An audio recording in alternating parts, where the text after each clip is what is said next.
যে ভাইস্তিটার বউ নিয়ে এই ঘটনাটা, সেই ভাইস্তিকে ফোন দিছিল যে যারা এই ঘটনা ঘটাইছে, নাম মিলন ফোন দিয়েছিল যে লেগা ববি তুই কোথায়? সে বলছে আমি এখন চাকরিতে ডিউটিতে আসি, নাইট ডিউটি করছে এবং নাইট ডিউটি করছে। এই সুযোগে এরা কেউ বাড়িতে না, এরা কিন্তু বেশ আগে থেকেই পরিকল্পিত অবস্থা আছে, ওরা তো ঢাকা থাকেই, এই ববির কবে নাইট ডিউটি পড়ে সেদিনকে আমরা এই পদক্ষেপ বা ভূমিকাটা নিব। হ্যাঁ, ঠিক সেই দিনে গত পরশু দিনকে ঠিক এইভাবেই মিলনকে ফোন দিয়েছে ববিকে, ববি বলছে নাইট ডিউটিতে আছি। আর সেই সুযোগেই ওর এই চালাবালা নিয়ে দুইটা নিয়ে, একটার নাম মিলন রেলিগা ফোন দিয়ে জানছিল, আর সাথে ছিল এক নম্বর মনিয়ার, আর একটার নাম লেগা ইয়ের নাম কি যেন পান্নান।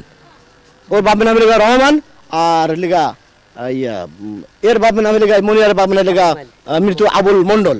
হ্যাঁ, কাজগুলো কি করে আসলে রাজনৈতিক প্রভাব খাটায়?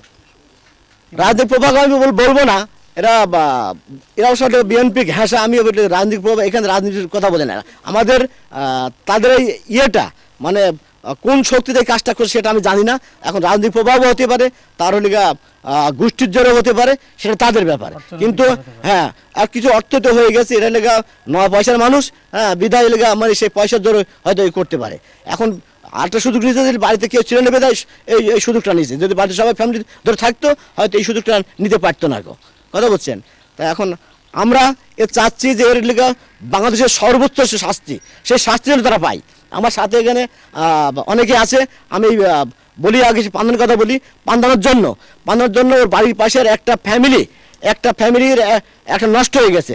সেই স্বামীটা পাগল হয়ে গেছে, ঢাকার চাকরি করতো। যখন এই অবস্থা হয়ে গেল, সে বউটা ছাড়াই দিল।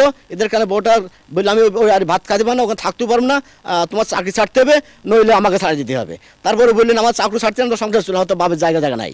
তারপরে তার জন্য কিন্তু সংসার নষ্ট হয়ে গেছে। সে ওই বাচ্চা নিয়ে কোথায় এখন নিরুদ্দেশ, তার ঠিক নাই। আবার কি করলো, একটা যে সে টিক্কা নামে সেই ছেলেটা, টিক্কার বোনের ঘটনা, টিক্কা আবার একটা যেখান থেকে আবার একটা হ্যাঁ বিয়ে শাদী করছে, তারও একটা বাচ্চা নিয়েই হ্যাঁ আবার সেই বিয়ে শাদী করছে। এই মনিয়ার জন্য আমারই চাষতে ভাই আরুন নামে, আমাদের বিশেষ ছেলে আরুন নামে, তার একটা লিগা এখন একটা বাড়ি করছে, সে বাড়িটা ভাঙতে বাধ্য হয়েছে। দেখছে এই লিগা ওই রাতবে থাকি না, হয়তো এই ধরনের কোনো রকম ইঙ্গিত পরপরই ওই এখানে আর বাড়ি করল না, চলে গেল। কথা বলছেন? এই ধরনের ইয়েটা মনে হচ্ছে জড়ানো রোগ হয়ে গেছে, এর এটা নেশা মতো হয়ে গেছে আর কি। এ মানুষকে মানুষ মনে করে না, এ সবাইকেই এ ধরনের নাড়তে চায়। এর যদি মানে সর্বোচ্চ সাজা না হয়, ফেরত আসে, আপনারা সাংবাদিক লোক, হ্যাঁ যদি না পাই, এ মনে হয় মানুষকে মানুষ মনে করবে না। আর এর বিপক্ষে এর এলাকার পক্ষে বর্তমানে কেউ নাই। এরা জানছে যে আমরা পক্ষে থাকি, যদি পক্ষে থাকি আমাদের মা বোন আছে, আমাদের মেয়ে আছে, এরা আমাদেরকেও ছাড় দেবে না। অতএব তাই গ্রামের সবাই কিন্তু এর সবাই বিপক্ষে। আপনারা আসছেন, আপনারা শুনতে পাচ্ছেন, আপনারা ওই পাড়ায় গিয়েছেন, বাড়িতে গিয়েছেন, মেয়েদেরও আপনারা সাক্ষী নিয়েছেন। হ্যাঁ, তারা কিন্তু সব মনে হয় ওর বিপক্ষে কথা বলছে। সে বলছে না সে ব্যক্তি খারাপ, ভালো মনে হয় কেউ বলে নাই। আমার চাচ্ছি না কেউ ওর ভালো বলবেও না। সবাই চাচ্ছে যে আমরা আমার বিশ্বাস গোষ্ঠী বা এরা আমার নাম আছে, এদের বাড়িতে হামলা দিতে পারে।